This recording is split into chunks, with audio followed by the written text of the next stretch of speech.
day so far, and we'll finish on a high note for the presentations, and I'll pass you over to Philip from Laminar, who will talk to you about Xplane 11 and some of the interesting things that are coming up this year. Thank you.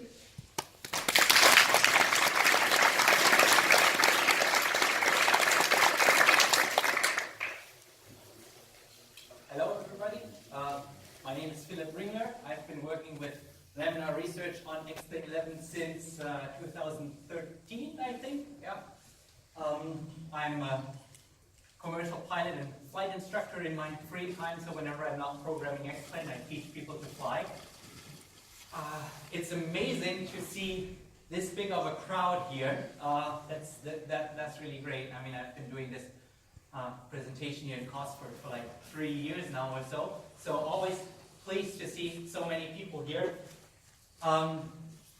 So the topic of today is the Xplane 11 roadmap, and I want you to notice that it does't say like Xplane 12 featured something on here, because what I want to show you is that Xplane 11 is the platform to be on right now. It's got a lot of things coming, like free updates that you're just getting if you're on Xplane 11. It's got a lot of things going on right now. Add-ons are coming to it. We are developing new stuff. And I'd like to start with a straw poll here. So walking around the exhibition, I saw so many computers running Xplane, and it's been different.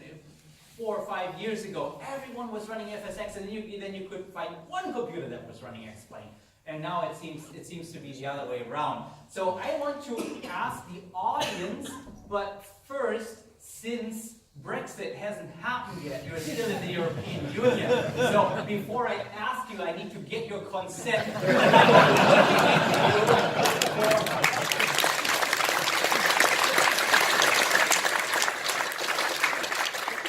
So now that you have consented that I look at your faces when you raise your hands, who is using Xplane 11?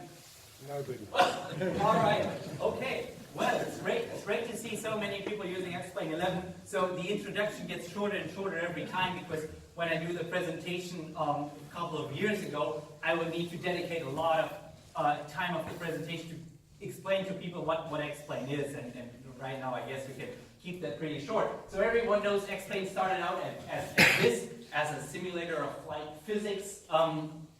Austin Meyer started that in his college dorm in 1996, because, and the story of Xplane is the story of a failure, because what happened is Austin flunked his instrument proficiency check in 1996 because he was not flying enough, and his flight instructor didn't sign him up and said, you gotta practice more.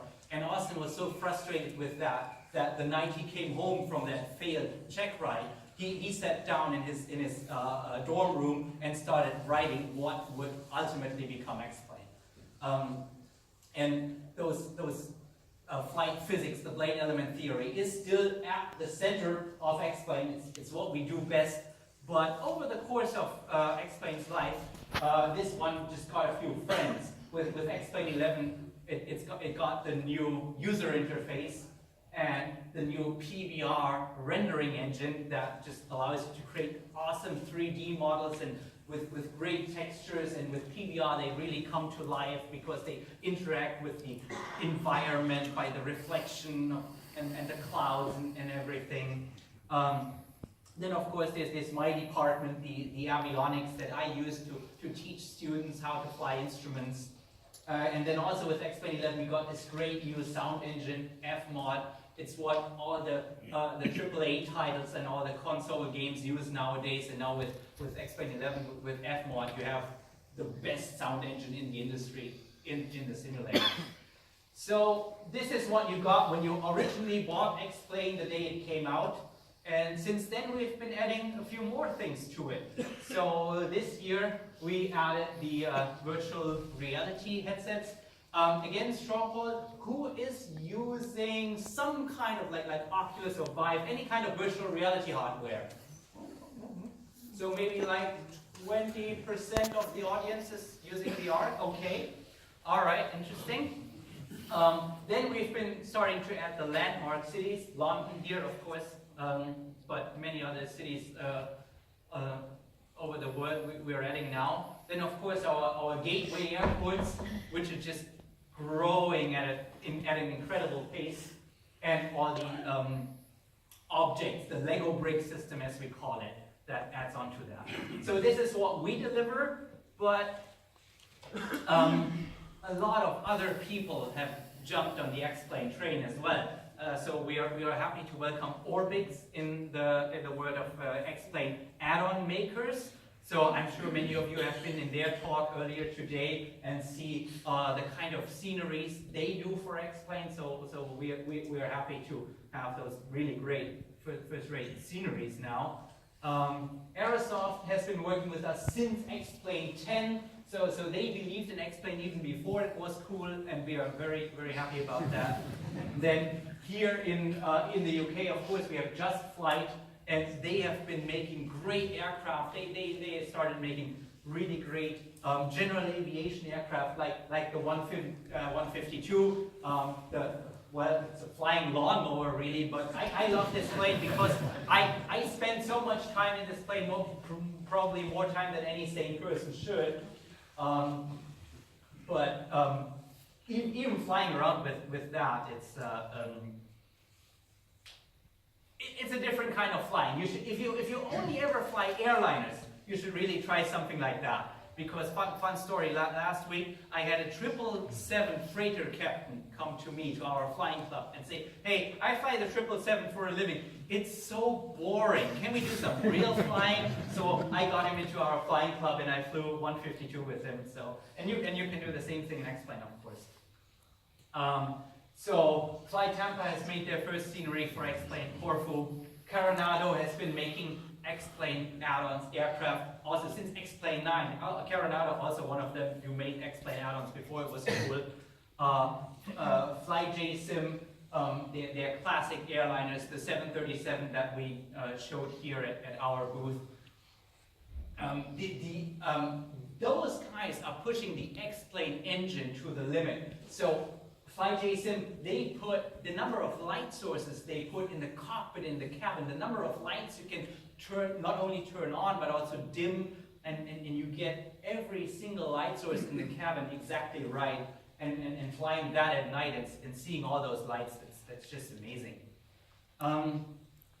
Then what kind of computer do you need to run a 747 on it that has like a fuel system and a pressurization system and an FMS that can load flight plans? So I don't know, that computer is actually big enough to do this. So Xplane has a mobile version that we have been making since probably over 5 years now, and it's been coming ever closer and closer to the desktop version that right now the iPhone runs the same flight model as the desktop sim, something that was unthinkable only a couple of years ago. Then we have community-driven airports. People who have tried Xplane 10 back in the day always complained, oh, the Xplane world is so empty, there are no great airports. And right now, for free, not a lot of payware add-on, just with Xplane, we ship 8,500 handcrafted 3D airports. And that is possible because of 5,600 volunteers. We, as a small team, could never make 8,500 airports.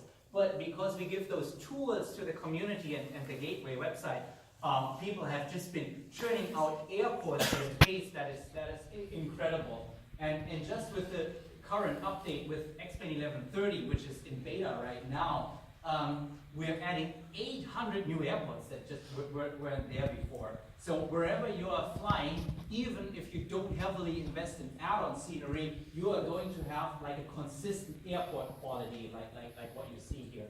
So so all of these sceneries here, of course the St. Martin Island, the very famous approach where people are blown from the beach by the jet blast. All of that is an Xplane, and it comes by default. So as I said, 800 new airports just for free, just with a free update. All right, so now that we are all on the same page of what Xplane is and what it has, let's talk about the roadmap of what we are working on right now and what you can expect in the next couple of months. So one thing that we're shipping with Xplane 1130, which is like right on the doorstep right now, is the new joystick UI. So one problem that some people have is in a real airliner, the movement of the yoke to change your pitch is like this.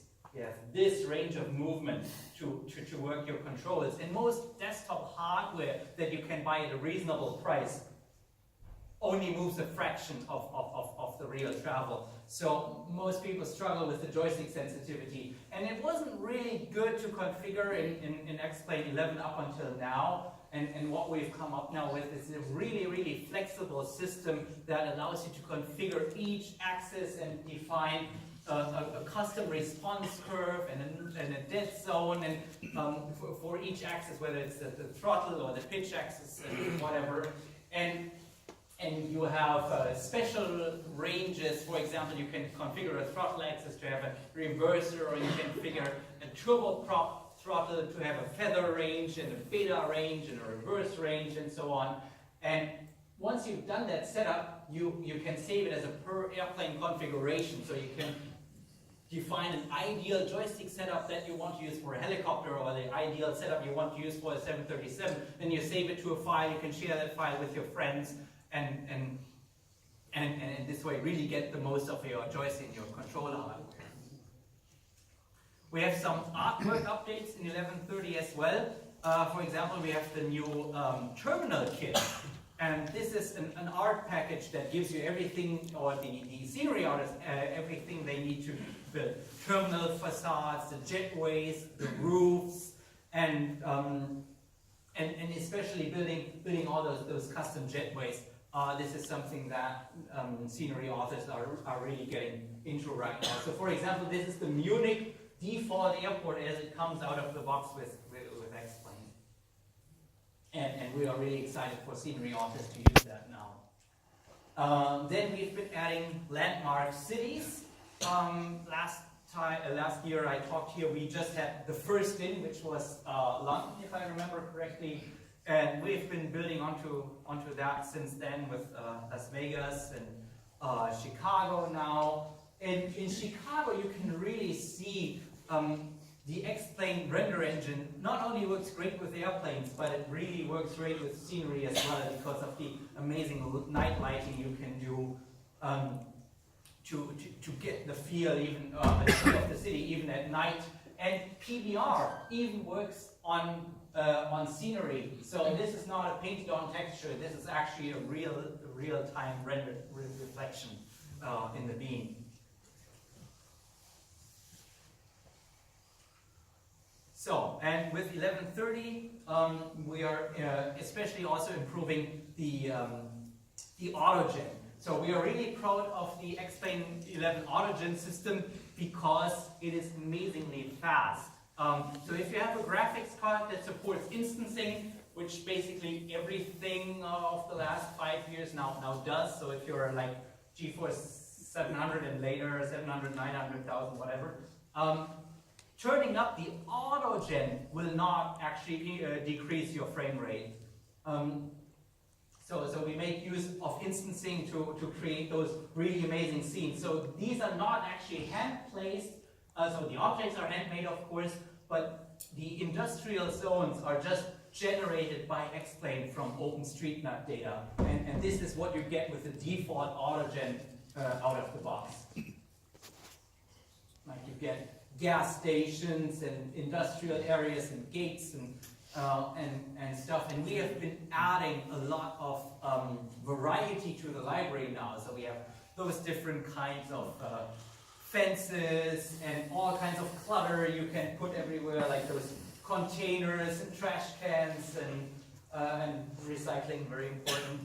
And this can be used by scenery authors. And the important part about the library objects is that we do great quality control on them, so they are all at a consistent level of detail. which means as long as the gateway airports, the authors that do gateway airports, they can put all of this stuff in, and it's not going to bog down the frame rate, because all our objects they consist detail, and we really make sure that everything that goes into the default library is really fast to render. And sometimes people ask us, oh, could we have like the Mr. X library or the whatever library in the for the gateway airports? And we are always reluctant to add foreign stuff into that, not because we don't like what other people do, but because everything that comes with Xplane out of the box should run at a really, really high frame rate. So that should really be in the... Okay. I was at Chicago. Okay, we're in New York, so Chicago's already in. New York comes in next. So Xplane has always built the cities based on OpenStreetMap, using the AutoGen system to build what we call a plausible city scenery. And what I mean by that is, from OpenStreetMap and from FAA obstacle data, we know the height of the skyline. So the auto-generated buildings all will be at the correct height. So when you look at the skyline from some distance, it'll look correct because all the buildings are the correct relative height to one another. And with London and Dubai and Chicago and now New York, we're adding on top of that auto-generated system custom buildings that not only are at the correct height, but also look exactly like the real-life counterparts. So this way we can have the memorial and the Statue of Liberty and a look at downtown Manhattan, the Columbus Circle. The AutoGen system, up until recently, put a trailer park here instead of... so with the handcrafted cities, you don't get trailer parks at surprising locations anymore. So we're also adding Washington, D.C., and we got the White House and the reflection pool. Yeah, look at it, because this is a water body, and Xplane applies the PBR, the physics-based rendering, to the water. Of course, you will get correct reflections in the reflecting pool. And of course, it looks great at dusk. Yeah, that's what we have in 1130 in terms of eye candy. And of course, there are people who really don't care for scenery because they only fly IFR, they fly up at 30,000 feet, or they have the visibility turned way down, and they come to us and they say, oh, Xplane just should not be a screenshot simulator, Xplane should be serious. So the next 10 minutes or so, I'm going to talk about the stuff we put into Xplane 1130 that people consider serious. So the flight physics of Xplane, as I said, started out in 1996, and they have been continuously improved over the last 20 years, and Austin continues to find stuff that can be improved. So, for example, the engine types, Austin has been flying a turboprop plane with a free turbine engine for a couple of years now, and you could really see the turboprop model in Xplane evolve as Austin was getting more and more experience flying that plane. And now all this experience is coming back to the turbofan engines as well. So with a lot of feedback also from the add-on developers who make jetliners, we are really getting a much more realistic N1 and 2 two-spool turboprop model now. We are helping Xplane authors figure out what the coefficient of drag for their fuselage would be. So this is stuff that Xplane authors, not so much US users, but I think we have a couple of authors in the audience as well. This is something that will really help people who make airplanes to take advantage of Xplane's physics and make it even more accurate. Then another thing that is new in 1130 that you looked at spiraling slipstream. So what the prop does is not only accelerates the air backward, but as the prop is turning, it also gives the air that it shovels backwards a spin, so the air flows back from the propeller in this kind of corkscrew motion, and that airflow, this rotating airflow, interacts with the surfaces behind it. So in the case of the twin prop, the elevator stabilizer, but in case of the single, the corkscrew airflow hits the rudder from one side. And so a lot of work has gone into modeling, especially tail draggers and the way the air flows over the fuselage, even with crosswind. So if you have a crosswind, it blows the air that the prop shovels back sideways, and all of that is modeled very accurately in Xplane 1130, and it should improve the handling of prop planes a lot. So if you don't care for prop planes, you maybe care for airliners, and something that has been going on there is the ground effect. So what happens if you fly the airplane closer to the ground? At some point, the air that is deflected by the wings, the downwash after the wings, so the air is accelerated downward, and what happens when you come closer to the ground is that that downwash hits the ground, it cannot go further down, it needs to go along the ground. And that change in airflow direction that works back onto the aircraft and changes what the airplane does. And what we found in old reports is that it changes the angle of attack by about 2.5 degrees if you don't touch anything. And if you fly an airliner of a comparable configuration, you will see Xplane do exactly that same thing. Then another thing we were looking at, or Austin was looking at, is body lift and side force. So not only the wings generate lift, but even just the fuselage, the body going through the air creates a certain amount of lift, and of course that will change by the angle the air is going over it. So if it just gets straight, if it just goes straight through the air, it'll behave differently from when you fly it in a forward slip and the air hits the body sideways. So what we needed to figure out is where does the force act, and does the because we knew what the force should be, but where should it act? What moments should result from that? So we needed to figure out what the attack point of the force is, and there's really no literature on that. So we needed to test this. So what Austin came up with is he needed his own personal wind tunnel and a test object to try it. And what he said, it should be it should provide undisturbed air where he could stick out his test object in, and while he was doing that, he should be going at a constant speed on a constant track. So what he came up with was this. So this is Austin in his Tesla. The Tesla has an autopilot, so what Austin does is he goes out to a deserted road. So if you live near Austin and you're on the highway, you're fine. He's not going to do the experiment on the highway. So Austin goes out to some deserted road where there's no other traffic, and he puts the Tesla on autopilot, so it holds a constant speed and a constant track. Then he opens the sunroof and sticks out the test body and finds out where exactly, because where he needs to put this anchor point so that this thing is straight in the airflow. And this is really the experiments that were done to come up with the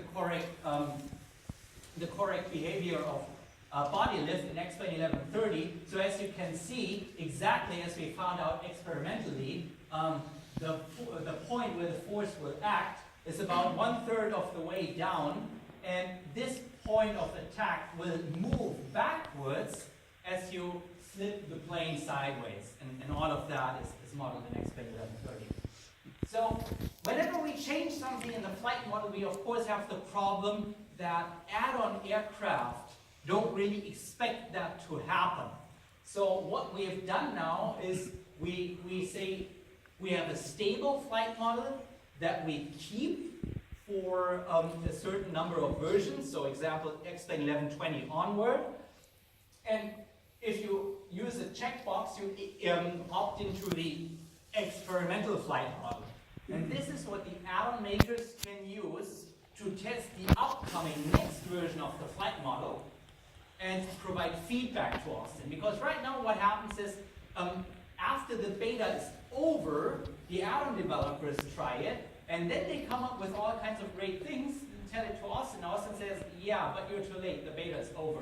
So right now we control this, or now in 1130 we control this by the experimental flight model, which allows users and also the add-on makers to provide feedback to us, provide feedback to Austin, and then the flight model gets versioned, and then the add-on makers can say, okay, my add-on is optimized for the Xplane 1135.1 flight model, and they keep using that for the rest of the life of their add-on, or if Austin, or until Austin makes something even better and they want to jump onto that. All right, still in the serious department, airplanes have other systems than only the wings and the engines to keep them in the air, and this is something that I've been working on. I've been doing the oxygen system for Xplane, anti-ice and de-ice systems, propellers, propeller governors, autopilots for general aviation and airliners. And the reason I've done that is, as is so often the case in Xplane, we have some kind of real-life experience that we couldn't recreate in the sim, so we needed to make the sim better. And in my case, it was I got my high altitude endorsement for flying a pressurized plane in the flight levels, and for that I needed to use an oxygen system. We didn't have anything in Xplane, so I said, okay, I'm going to study the real-world equipment that I use for my actual high altitude endorsement, and then I'm going to put it into Xplane.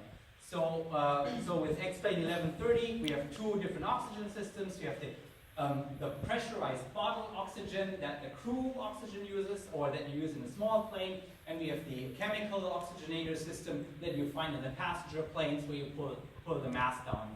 Those don't actually work with a bottle; they work with a chemical oxygen generator. The next thing, very important, if you go up into the flight levels, you need to be able to react to the weather, and every now and then we get a feedback on a forum or a support call and said, I flew through this cloud in Xplane and my plane iced over and I crashed. Your simulator sucks. and we need to provide people with a way to not crash when they fly through icing. So how do you do that in real life? Well, if you have a plane that has no anti-icing equipment, you stay out of clouds above freezing level. That's the only way to do it. But if you have a more advanced aircraft, of course, it can be equipped with anti-ice systems. And we have quite a lot of those in Xplane 1130 now. You can have electric anti-ice, you can have what the big airliners use, you can use bleed air from the engines to just very hot air from the compressor, high pressure compressor section of the engine, and that heats up the wings or the engine cowling. And when you turn that on, you're taking air away from the combustion process in the engine. So what that does is you turn on anti-ice and you get less thrust at a higher EGT because you're taking the air away from the engine, and that is modeled in Xplane. Then many small airplanes nowadays use TKS, which is a chemical anti-ice system where they have the leading edge of the wing is laser drilled with micro holes into it. Really, that you cannot see those holes with your eyes because they are so small. And then they run this TKS fluid through it, and it seeps out in minuscule amounts through those tiny holes. And this TKS fluid prevents ice to form on the wing. So we model this as well. You put a tank in the airplane where you say, oh, I have 25 liters of TKS fluid, and then Xplane can use that to get rid of the ice. And then the oldest system is the boots de-ice, where you have an inflatable rubber boot on the front of your wing. You let the ice build up. It needs to build for a while so it gets nice and solid, and then you turn on an air compressor that inflates the boot, and the boot expands and the ice just breaks off. And we can do that in Xplane as well. Propeller governors, that is something that I needed for instructing. So if you teach people to fly on multis, on twin-engine aircraft, you need to teach people how to secure one engine if it fails in flight. There's a saying that says, in a twin, if one engine fails, the other engine is there to take you to the site of the accident. And there's some kind of truth to that, because if you fail one engine and you don't feather the prop, you are going to lose so much performance out of the aircraft, because the windmilling prop creates so much drag, and it blankets the airflow over the wing behind the prop. So you're losing tons of lift, you're gaining tons of drag, you have this yawing force going on, it is really important to understand what that does and feather the prop in this situation.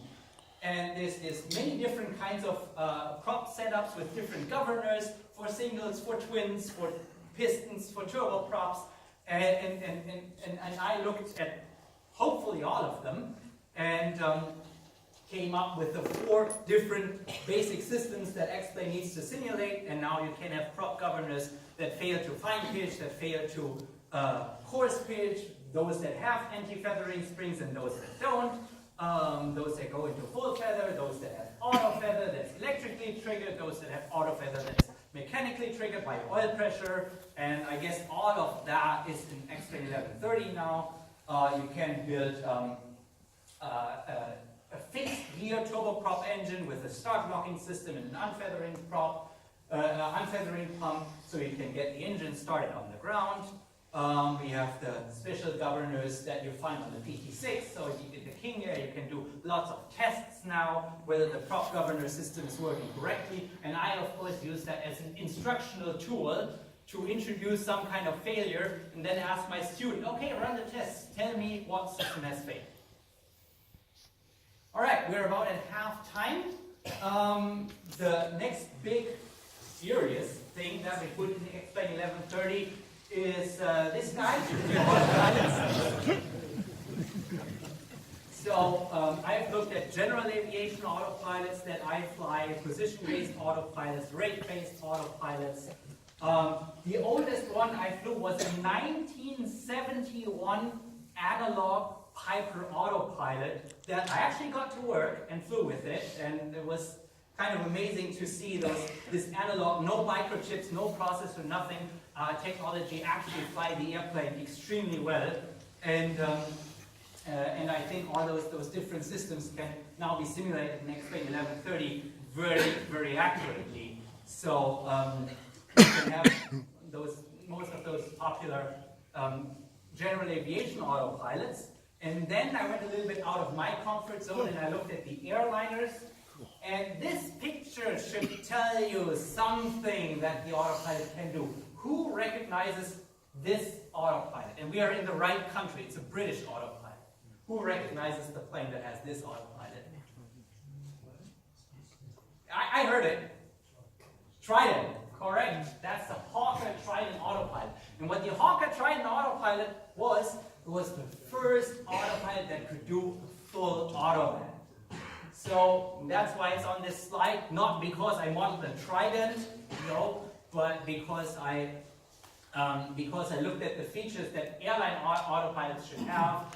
They should have an engine controller for N1 or EPR controlled engines. They have a different kind of control wheel steering than we use in the small airplanes. They have independent flight directors, so you can have up to 3 flight directors and 3 autopilots working with each other. So we got the dual channel and triple channel preconditions and checks, and boy am I going to get emails on that, because people will want to make auto lands and they can't get it to engage. And I have to tell them, yeah, sorry, you need to do it exactly as on the real one, otherwise the dual channel won't engage.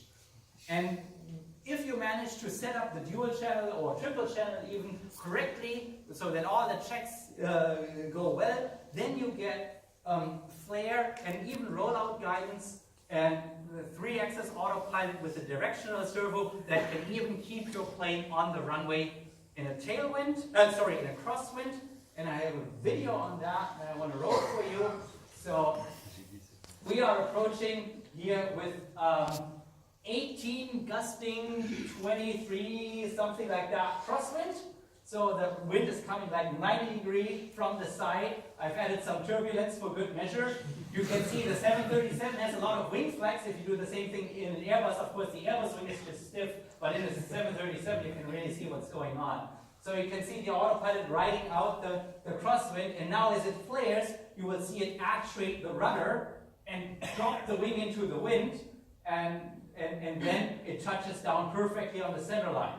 So now comes the rudder, here comes the rudder, touches down the left wheel, spoilers come up, and now the directional servo keeps the plane precisely on the center line.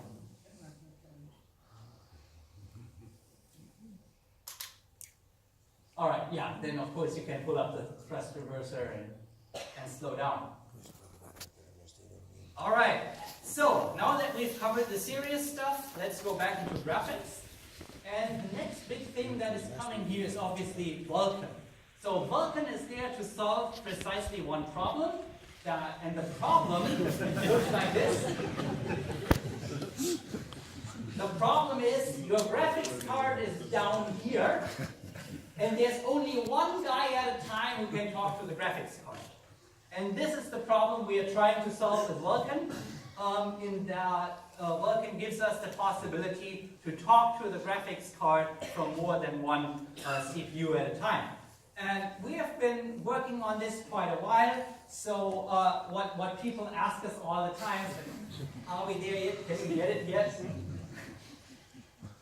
And the reason why it's taking so long, because the Vulkan transition was started this year, I think in April or something. Since April, 2 people have been working on the Vulkan transition, is that we want to avoid doing that. This is the thing that we don't want to do, because we could have bolted on Vulkan to what we have now, and that would just have made things worse. So what Ben and Sydney have been doing is they have been rebuilding the engine for Vulkan, so that we want to make things faster and leaner and not add more and more adapter layers to it. So the good part, well, the bad news is it takes a while, because these people have been working since April, and they will be busy for a while. But a lot of the groundwork is already in 1130. So while Xplane 1130 isn't running Vulkan yet, it runs, for example, the new pre-compiled shaders, and a lot of groundwork that has been gone into that has been put into modernizing the engine. So 1130 already runs much faster than 1120, and why it can do that is, so this is what we started with. So the first thing that we converted to Vulkan was just the airfoil maker. And just this tiny piece of software shows how much better Vulkan is in terms of OpenGL. So what this means, driver calls, that means with OpenGL, about 18,000 times, Xplane needed to stop, turn control over to the driver, tell the driver to do something, go to sleep, and wait for the driver to come back to it. So this is what limits you on the single core CPU. And with Vulkan, instead of doing this 18,000 times, we only need to do about 5,500 times. So this does not translate directly to frame rate, so this doesn't mean it runs at 3 times the speed. No, I don't want to promise you that it runs at 3 times the speed, because it won't. But it tells you the kind of advantage that we are getting out of it. So, Vulkan will not bring world peace. Vulkan will not hurt his knees. Vulkan will not fix Boris Johnson's hair. Vulkan will not stop Brexit. Vulkan will not make the ATC better. So, but, so Vulkan does not change the way Xplane looks. So if you're expecting to switch to Vulkan and everything looks 10 times better, no, that's not what's happening. It will also not run on an 8-year-old computer with 500 frames. So Vulkan is about getting room to grow. Because where we are at right now is we cannot any more eye candy, and we cannot add any more cool stuff onto OpenGL without bogging your machine down. So Vulkan is about giving us the room for the future to keep adding more stuff that we cannot do in OpenGL. So what Vulkan does is it enables us to take full advantage of modern graphics cards. So moving to Vulkan will not make your 8-year-old graphics card faster. Won't happen. So what it does is it is optimized to run with modern